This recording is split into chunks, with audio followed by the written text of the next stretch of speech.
This is Fantology. You may have heard of us. What's up, vampire hunters? Welcome back to another Fantology podcast. Here we have Jake and Josh again, dynamic duo, covering vampires once more for the final book in our vampire trilogy this October, Salem's Lot by Stephen King. So this was, I think, the most kind of pulpy vampire book we read. For sure, for I sure. mean, I think maybe in the 1890s, maybe Dracula is probably considered kind of pulpy, but by our definition, it's like pure literature now. And then Yeah. I Am Legend, also not very pulpy, more highbrow. This is just pure fun vampire pulp romp. Let's have some fun with it. I don't think it ever took itself too seriously. That being said, it does do what King does really well with a lot of strong character work, strong setting, you know, just it has Stephen King not at his finest, I'd say, but Stephen King's doing really well. A Uh, solid, a solid entry for Stephen King from my limited experience. I think this is my third Stephen King book. I've read The Stand, Pet Cemetery, and Salem's Lot. I think that's oh, it. you haven't read it yet? No, I want to. I'm Dude, thinking about starting it. It's hard I might to do find time for it. I might do a reread. Have we reviewed that? I don't know if we've Uh, reviewed it.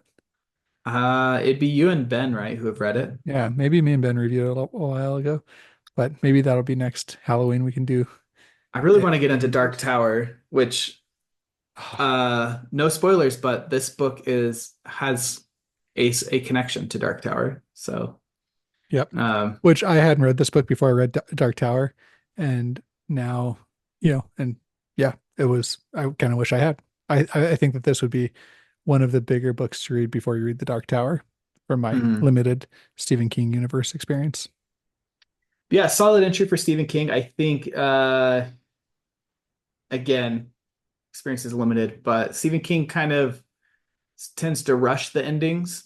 I think Yes. the ending in The Stand was epic, but it felt like, okay, we're just wrapping it up. Similar with Pet Cemetery, Yep. really creepy, but then when it ended, I was surprised. I was like, wait, there should be another chapter. Like I feel like more needs to happen. That. Yeah. Um, I don't think Salem's Lot really suffered from that as much. I feel like No, uh it definitely had a more of a okay. Here's the he was working towards the end. I feel like in Salem's Lot a little yeah, bit more than the others.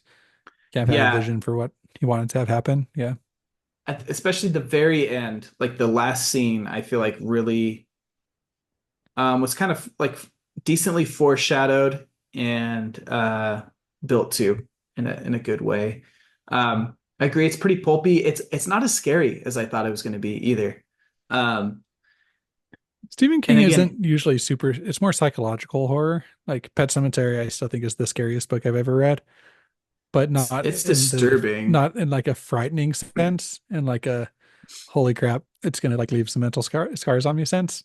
Yeah, definitely But disturbing. And again, The Stand isn't scary at all, I would say. But yeah, I expected this one to be more frightening, and mhm. it wasn't. It was just more fun. Like it was fun. I think Stephen King is at some of his finest with his character work in this one. It takes place in the town of Salem's Lot, and you really get to know all of the characters beforehand. And as the plot tensions escalate, it's fun because you have these little snippets of all these townsfolk's lives and how they like connect and everything.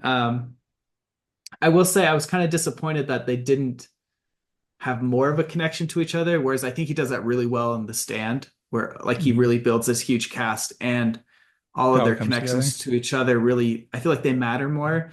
Whereas like finding out the like town gossip in Salem's Lot doesn't tie back into the tensions of the plot as much as just when somebody dies or when a vampire comes, you understand, like you just knew that person a little more. There's Yeah. a lot less of the interconnectedness than I would have liked. But Yeah.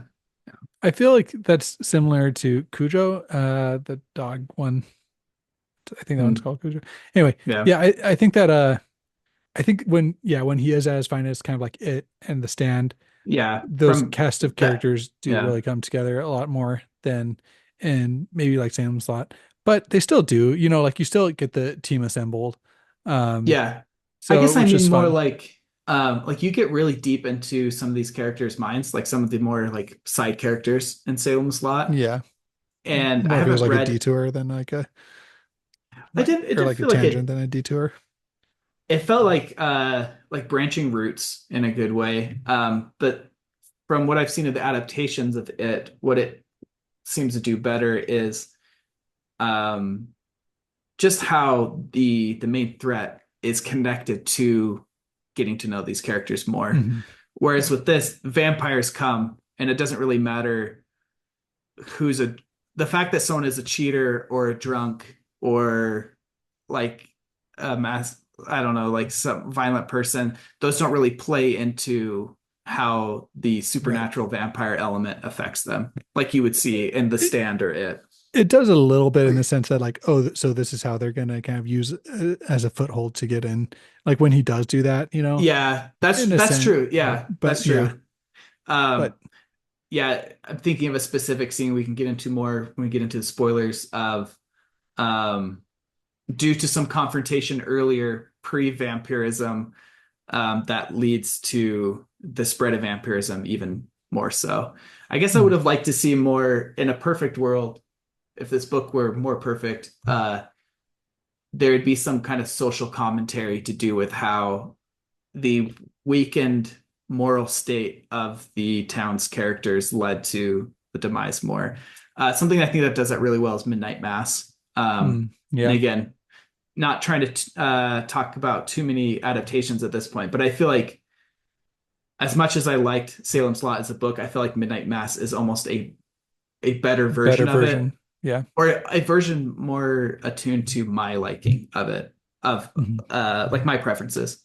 That being said, to end this non-spoiler section for me, I will give this is hard. Am I doing eights across the I'll, board?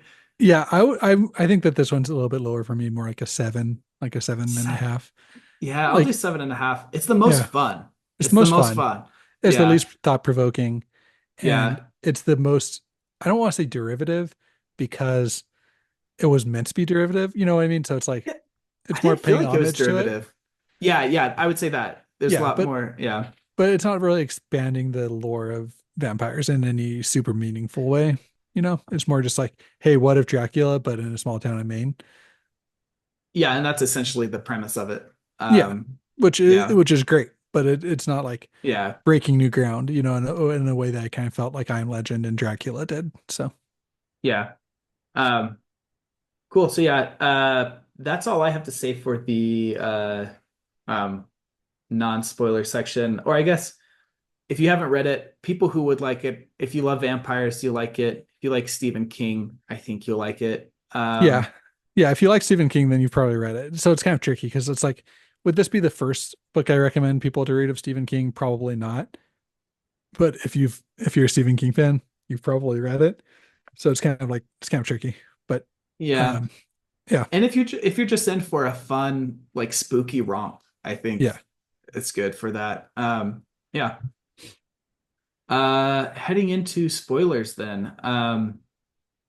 Something that I think this book did a little better or a little more unique is tying in the real evilness of Mm, vampires. And like how, if I understood it right, the Marsden house, the previous owners who were part of the mob, like mafia and everything, they had basically sold their souls to the devil. And so that like created this unholy grounds. And you start with that ritual sacrifice of, was it Danny yeah. or One uh of the kids, the or kid. Ralphie? Yeah. Um, and how like essentially Dracula is like serving this even more evil, this higher evil, and so they have to like pay a tithe to that in order to set up their own uh Enclave. branch, yeah, their own enclave there, which I think that is something Stephen King really excels at, is that making this like ethereal but still almost tangible like supernatural element. Um, Yeah. yeah. Yeah. He is just he has some really strong, abilities to be able to pull on people's psychological threads in Hmm. order to induce like the horror, in order to really make people feel horrified about what's going on. I think that's his strongest strength as a writer, along with his character work and his settings. Um, yeah, I think that also it was, it had those conversations about faith, like the power of faith, Yeah. what happens if you lose faith, like midway through a trial like that, it doesn't shy away from that. I think that it does a really good job of not shying away from the supernatural. That's one thing I didn't love as much about like I Am Legend, is sometimes it felt like it had to shy away from the supernatural, which is like fine because that's the type of book it was. But like I kind of enjoyed how this one leaned into it in a lot of ways. Yeah. Yeah, Yeah, this one I almost leans into it more than Dracula itself. yeah, Uh like this there's more like the like the rules behind this are much more supernatural based rather than more hmm like pathological. it, yeah. It's essentially like good versus evil. It has both, right? Like it's so interesting how they do all the characters. Like it has the Father Callahan being super Mhm. similar to shoot, I'm blinking. Van But is Helsing, it or but it has the doctor. It has like the doctor, the the priest, doctor, the priest. Yeah. the and Father Callahan, I do think is, he kind of does combine a lot of elements of Van Helsing in some interesting ways. But yeah, and then it has um kind of the everyman, like the author that comes in, The Stephen and King insert. yeah, this dude. Well, and also oh geez, what's the guy's name in Dracula? I'm forgetting all the names right now. It's like Jonathan Harker. yeah, yeah. It's kind of I thought Yeah. that's who, it kind of was Yeah. Jonathan Harker. Yeah. Yeah, for Um sure. anyway, it has a little bit of, the romance with John with geez. Ben The whole what's that? Ben Yeah, Mears, the with author. Ben and what's the girl's name? Susan. Susan. I think Yeah. Susan. Yeah. Like and I think that that was kind of reminiscent of Mina, especially with Susan being turned. Yeah. And yeah, just Yeah, really. I didn't really focus on that too much, but yeah, there are a lot of like it feels unique enough that it to me it didn't feel like a copy. But yeah, definitely those influences are there. The kind of some archetypes lifted and reworked to be more um unique to Stephen King. Um yeah, I really liked the way like keeping the priest having power even in a modern day, and how just like or was he Dracula in this? I don't even know if he was actually supposed to be Dracula, but Straker, um, how he is this like ultimate villain, but even he serves a higher master, and how Father Callahan, in all of his holy relics work, but they like there's a line where they say something about how it kind of serves a higher goodness in the same way. I think Stephen King's world building with that kind of stuff is really spot on. I really liked Mhm. um, that aspect of it, and yeah, I guess comparing the vampires just across time, like you mentioned, um, just how this one goes more supernatural than I Am Legend, and probably than Dracula. It's interesting how that's justified. Like they use the wafers just the same as they used in Dracula. Um, I don't remember. I feel like they used crosses more in this than they definitely use those in Dracula, but not. I feel like they were more of a tool in this one. And stakes, yes. Were stakes actually?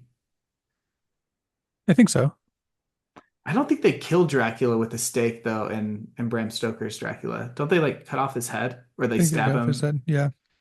I think they stab him with knives though, rather than with wooden stakes. But um, Yeah, interesting to see how just the vampires develop over time. In this one, again, it is different, but it is so similar to um the Bram Stoker's Dracula. I will say you lose a lot of the charisma over time, right? Like Straker isn't nearly as like I Yeah. don't know, Yeah. well put together. Yeah. He seems more of a less desirable. It's kind of weird. I feel like it's like an arc of like in Bram Stoker's, it's like vampires are sexy, and then like they get less sexy, less sexy, less sexy, and then like Yeah. in our more modern takes of vampires, they're sexy Yeah. again. Yeah, Yeah, yeah. Yeah, because Straker is more just a monster in this. Like at yeah, no point is he like ever could he ever pass for just a regular human, in my opinion. yeah. Um, some standout scenes to me, I really liked Ben's whole backstory, sneaking into the Marston house. That felt like classic Stephen King to me Just as well. Like classic King. Yep. that could have been that could have been a book in and of itself, I feel like. I Just think there is a prequel to oh, is Salem's there? Lot. I think it's called Oh, Jerusalem's Lot. Yeah, oh, interesting. yeah. Um, but yeah, that man, and I love the idea of like him having to come back to like to figure out how to Confront it. confront that. Yeah. And write about it. Like that could have been like you could have taken vampires completely out of the story and I still would have been like really into like him coming back to conquer this thing in his past related to this house that is basically like poisoning the whole town in some way. Um, Kind of similar to it, I guess. Yeah. But more the location rather than the creature. Um, I don't know. It is also a creature that like feeds off of kind of like human souls and stuff. Yeah. well, but I mean, like in this version, it's in the version I was imagining, it would be more just the house Oh, rather than like the creature. Yeah, that and then probably my favorite scene was a confrontation between Straker and Father Callahan. mhm. Um, just how just the tension there, like Straker is like up, like he has what's the boy's name? Is it Mark? Yeah. Like he has Mark, but then the priest has him, with the cross and his stuff, and just how like having to make that deal of okay, you put away all your stuff and just face me just with your faith and Yeah. then letting the boy go. I feel like, man, that was like such high stakes, so well done. And A mix of like tragedy, but also like, well, at least the boy got free, like yeah, like, yeah, but it was tragic that, and with the classic Stephen King of like, if he would have just taken one more step type thing, like if he would have taken that next step, then everything could have been yeah, different. You know what I mean? Like it's the yeah. classic. I feel like that's a really good thing that Stephen King does. It's just like brings you right up to moments of truth, and then it tips one way or the other. And then that sets Father Callahan on like another journey that you can read about in the Dark Tower, or that might be a spoiler. Yeah. Well, Yeah, no, I mean we're in spoilers right now, so but more of a spoiler for the Dark Tower. But yeah, I I guess don't know. the spoiler for Dark Tower is just that Father Callahan is in it. Yeah, Um, yeah, I love the just the like the spite and like evilness of I'm gonna make you one of me, essentially. That's how I interpreted it. Maybe not the same and, level, but and kind of like rubbing his lack of faith in his face. yeah, yeah, Yeah, exactly. Um, Again, we're gonna get into adaptations later, but man, this scene and the most recent Salem's Lot I haven't seen it yet. adaptation on Max, it is so disappointing, I is mean, what I I will heard. I think say. it's been like kicked around for a long time. Like, kind of, they haven't really wanted to release it, and then they kind of just dumped it on Max. Yeah, it like it lasts like a minute and there's like no impact to it. It's just Come on, it's like they were like, "Oh yeah, this happened." Oh jeez. man. My I watched it with my brother-in-law and he's read this. He read it last year, I think, and we were both so stoked for this scene in it and we were like, "What? Are you kidding? That's all." But um yeah, and then I liked we talked about the foreshadowing. I really liked how at the end they set the fire. It's just like the fire of however far back, Yeah. and just burn the town to the ground, Yeah. just There's cleanse nothing left it worth with saving. fire. Yeah. Yeah. And I feel like that's classic Stephen King as well. Like you escape, but then you have to go back and confront the fear, the escape. I might just be thinking of it and how they have to go back as adults, but Oh yeah, for sure. It's super, super Stephen King though. That's like yeah. everything about like Stephen King is like, well, you kind of escaped, but you didn't win, and so now you have to go back and win. You know, Yeah. Yeah. he's such a good man. Yeah. He's so good. Really, really fun. I think you're right. This isn't him at his best, but him at really good enough. Yeah, yeah, for sure. I think in terms of enjoyment for a Halloween book, it was like a 9 out of 10. But Yeah, just as a book on its own, yeah, I'd give it more like a seven and a if you half were out of reading in 10. like July or something, you'd be like, oh, okay, whatever. But Yeah, Halloween, vampire themed Halloween, October, it's like yeah, it's the right time to read it. yeah. Um, how would you rate the vampires? Like, how would you rate the vampires from all three books? Which ones? Hmm. Which ones are your favorite, and which ones do you think are most threatening? Most threatening. Well, obviously, I don't know. I think I Am Legend is going to be most threatening. Most threatening? Yeah, I think Straker is the most threatening. but now we can't really spoil I Am Legend now. But like the ending of I Am Legend, like I think at an individual level, at a societal level, I Am Legend. At an individual level, yeah, probably yeah, Salem's Lot. But also Dracula yeah. is pretty scary. He is. I feel like there's more fear inducing from Yeah, Salem's Lot. I feel like it yeah. felt more hopeless and it might just be the writing styles. Um, and then just favorite version, I think Dracula. Yeah, Dracula. Yeah, I feel like he's more fleshed out as a person. So that yeah, was more fun. It's a tie between that and the I Am Legend one, just because I like the twist there. Yeah, and I don't know. Yeah, I think it's been fun to see these vampires throughout time, see how they change and what sticks around, what has like iterations put upon them. Um, yeah. yeah, I, I interesting. I really like the different takes on vampires that we've gotten. I really Mm. like the classical Dracula. I like the more sci-fi like version that we got in I Am Legend. I like the more kind of like monster status that we got in Dracula. I think that it gave us some really good, you know, well-rounded vampires. The only thing that we really haven't gotten to yet, and which we aren't going to do a dedicated review for, but which we'll for sure mention in the adaptation episode that we do, but is like the Twilight kind of sexy vampires, which I Yeah, think, that one.